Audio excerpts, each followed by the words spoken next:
Hello mga guys, no, samahan niyo po ako ngayon at pupunta naman tayo sa bahay nila, Lolo. Sobrang lapit lang pala yung bahay namin sa bahay nila, Lolo, ilang hakbang lang. Kaya dito kami naglalagi madalas.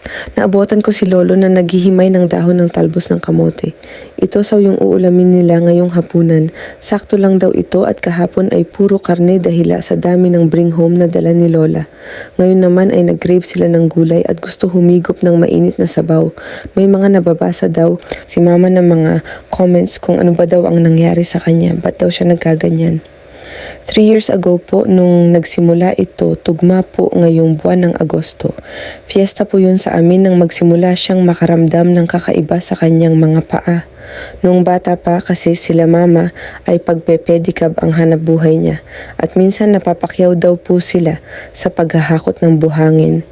Lumulusong po yung mga paa niya sa ilog para doon kumuha ng buhangin.